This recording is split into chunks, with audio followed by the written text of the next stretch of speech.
On December 27, 1892, Livingstone and Biddle College, now known as Johnson C. Smith University, played in Salisbury, North Carolina, with Biddle winning 5-0. Over time, HBCU football has evolved. HBCU football's popularity continues to rise. Millions attend games each year and millions more watch on television. The HBCU bands provide some of the top entertainment in the country. Over that time, some of the best players to ever play in the National Football League played at HBCUs. Every Monday through Friday on the HBCU Football Daily Podcast, national radio and television host Donal Ware takes a look at what's happening in HBCU football and talks with coaches, players, administrators, and media about the season. Make sure you join the conversation on social media. Now, here's your host, Donal Ware.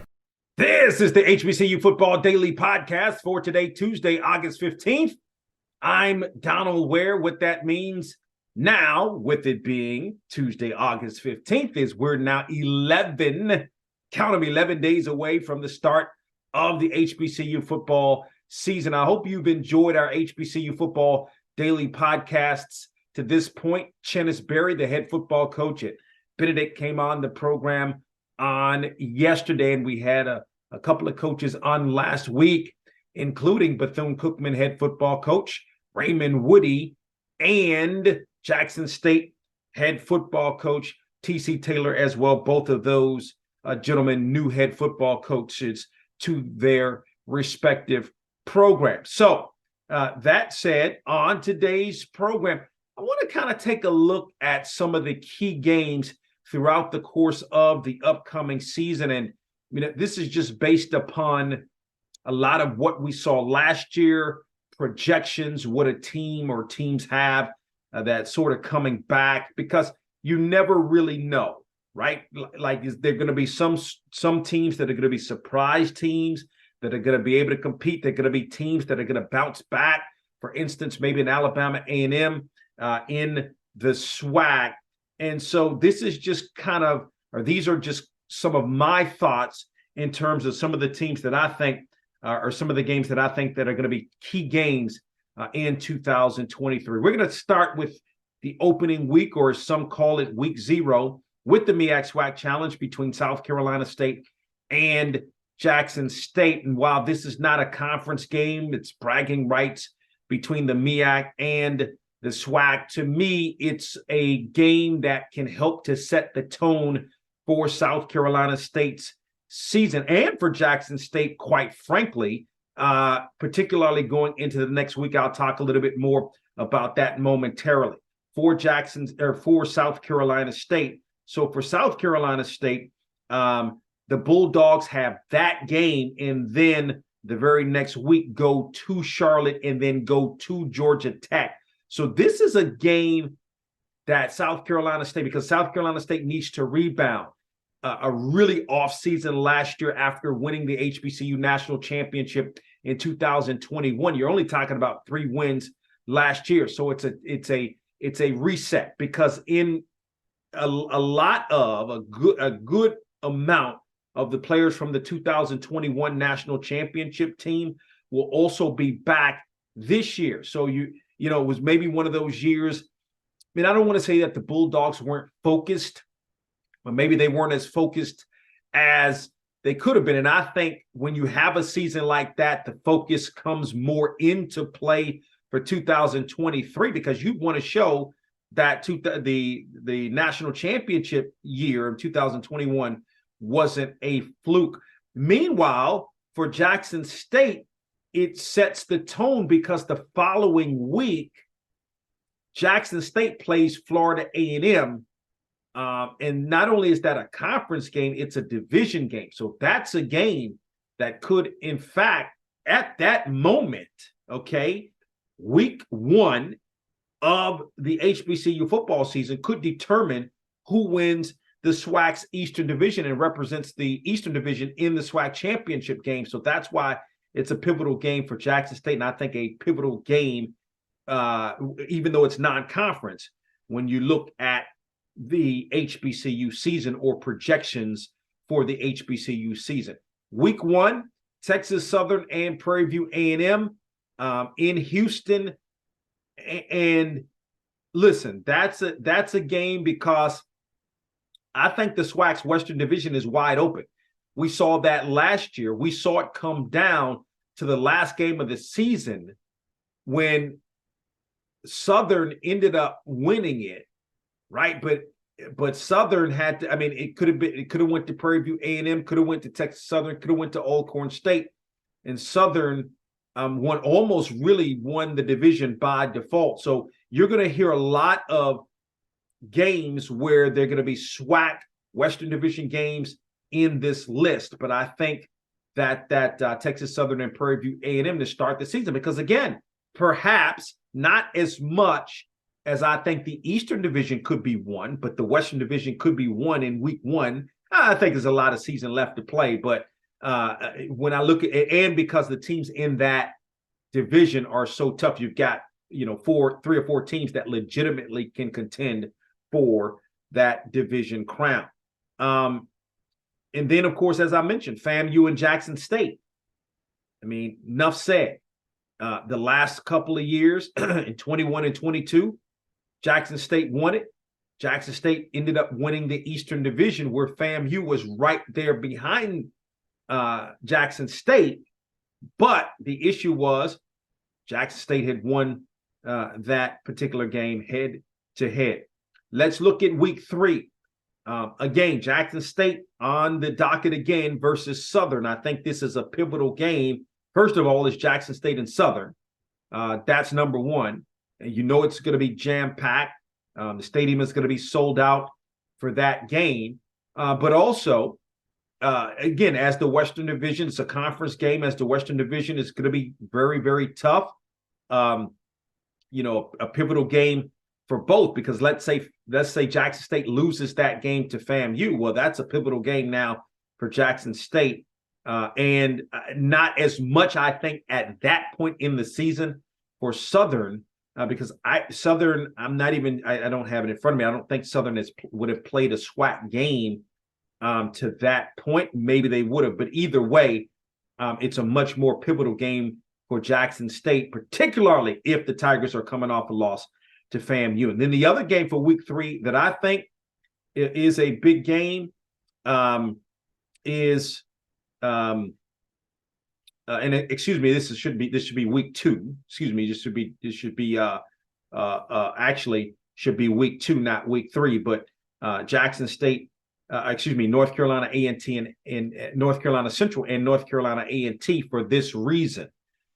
For A&T, I think for the Aggies, it sets the tone for this season, because the Aggies would have come off the game against UAB, going into the new conference, the CAA. Going to be some tough games in the conference, some games where you're going to be facing top 25 opponents in a lot of weeks throughout the course of the conference season. So if you're A&T, you need to be able to find some games that are winnable games, and this is a winnable game for A&T. Likewise for North Carolina Central, defending champs, coming off the previous week against Winston-Salem State, so playing down, if you will, and meanwhile A&T is playing up the week before. So this is a game that I think is a big game for both teams, and doesn't have anything to do with the conference, more bragging rights, but it kind of sets the tone for what could be seasons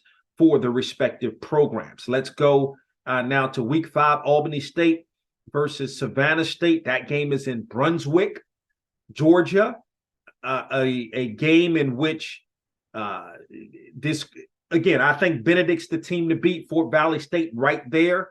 But again, Albany State and Savannah State are going to compete because they competed on last year. And so I think both of those teams are going to be able to compete. And this is going to be a big game for week 5. Alcorn and PV, as I mentioned, another SWAC Western Division games. Alcorn going to definitely have something to say about the Western Division. PV as well. Again, it came down to the wire with these two teams in the mix on last year towards the end of the season. And then Fayetteville State and Virginia Union, a CIAA game. It's going to be a rematch of last year's CIAA championship game. The CIAA championship game from a couple of years ago. Well, no, let me take that back. Virginia Union hasn't gotten to that point yet, but it should be a preview. That's where I'm trying to get to. It could be a preview, and really, I think should be a preview to the CIAA championship game, especially from a really both standpoints, because Fayetteville State, defending champs, and then Virginia Union looking to finally get there, did participate in the Division II playoffs on last year. Week 6, Virginia State and Bowie State. I think that CIAA Northern Division is very, very tough. Again, while I think Virginia Union's the team to beat, we haven't seen Virginia Union get it done in terms of winning a division crown. Meanwhile, we've seen both Bowie State and Virginia State win division crowns. Thus, I think this is a pivotal matchup in that CIAA Northern Division. Again, Savannah State and Fort Valley State. Savannah State's going to be a tough out this year. I like Fort Valley State to contend with Benedict for that for the SIAC, or right to go to the SIAC championship game as well. Then also out of the Mountain East Conference, West Virginia State and Notre Dame. Well, West Virginia State had some opportunities last year to compete late, fell short. Notre Dame ended up winning the Mountain East. So this is going to be a big game. I think that game is Notre Dame, of course, of Ohio. That game is going to be played at Notre Dame. Let's go to week 7. Pivotal, big-time matchup. Mentioned it a couple of times here already. Fort Valley State and Benedict. That game, now I believe that game is a Thursday night game. I believe that game has been moved now to ESPN2. So that just shows you how big-time a game that is. It went from ESPNU, which generally, when you're talking about a Thursday night game, if you're talking about HBCU, is either going to be MEAC or SWAC playing, and then if it's not MEAC or SWAC, it's it's going to be like an FBS, lower tier, maybe FBS game. But you're talking about that game. That's how big a game that is, being moved to ESPN2, week 7, Fort Valley State at Benedict on Thursday night. And then we also have week 8, South Carolina State and North Carolina Central. And really, week 8 of the season, the MEAC really doesn't get started in its conference games until week 8, where it rolls on from week 8 until the end, basically until the end of the season. That's a Thursday night game on ESPNU. Fayetteville State and Shaw, been talking about this matchup for the last couple of years, could determine the CIAA Southern Division. And Fayetteville State, of course, the defending champs. Can Shaw finally get over the hump this year? That's going to be the question, and that question will be answered in Durham in week 8. Then Benedict and Savannah State. Again, I think Savannah State's going to be in the mix, but Benedict is the team to beat. Let's move to week 10, the last season, or the last week of the regular season of the CIAA.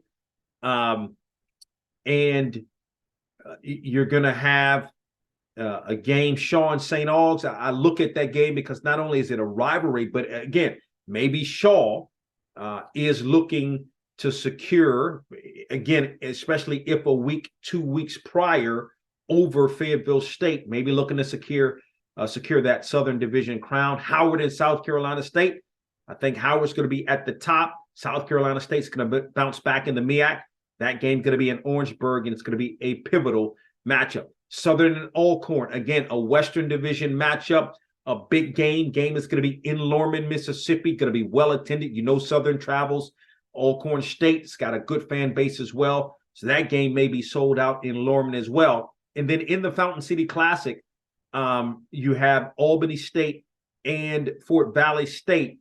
And again, perhaps, both of those teams, again, I think Benedict wins it, but maybe those two teams could be fighting for a Division II playoff, if not fighting for the right to participate in the SIAC championship game.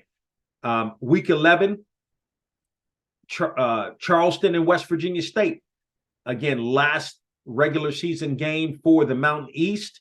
West Virginia State, is this the year that West Virginia State can win the Mountain East championship? Charleston on last year wasn't at the upper echelon as it's been. So maybe this is a bounce back year for Charleston as well. Prairie View A&M and Southern, again, another SWAC Western Division matchup. Alcorn State at Texas Southern. I expect Texas Southern to be in the mix down the stretch as well for that Western Division crown. And then North Carolina Central and Howard. Maybe this is the true, what could amount to the MEAC championship game, perhaps. You still have another week remaining of MEAC football. But again, because of an old technicality, Howard was recognized as co-champions with North Carolina Central, which didn't make sense because even though both teams had one loss, North Carolina Central beat Howard going head to head. I think it's something that the conference has removed. It was something that was sort of an old rule, but I know NCCU still wasn't happy about that.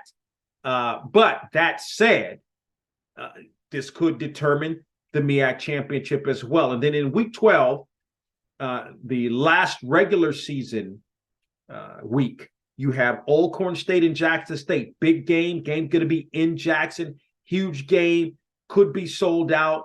Maybe for both teams, it will determine whether either of those teams go to the respective SWAC championship, meaning could Jackson State win the East? Could Alcorn State win the West by virtue of that game? And then I think the Florida A&M and Bethune-Cookman, the Florida Classic in Orlando, could be a big game as well, more so for Florida A&M, because again, where is Florida A&M at that juncture?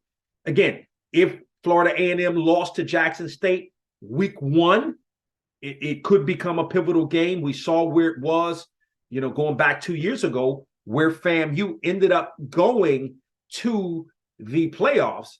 So this could be another pivotal game for Florida A&M as well. So those are my thoughts in terms of pivotal games throughout the course of this upcoming HBCU season. Your thoughts? Of course, you can always hit us up via Twitter at BOXTOROW, BOXTOROW, and follow BOXTOROW while you're there. Don't forget to tell a couple of friends about the HBCU Football Daily Podcast, where you can find us on the BOXTOROW YouTube channel, as well as BOXTOROW.com and iHeartMedia Monday through Friday. Talk with you tomorrow.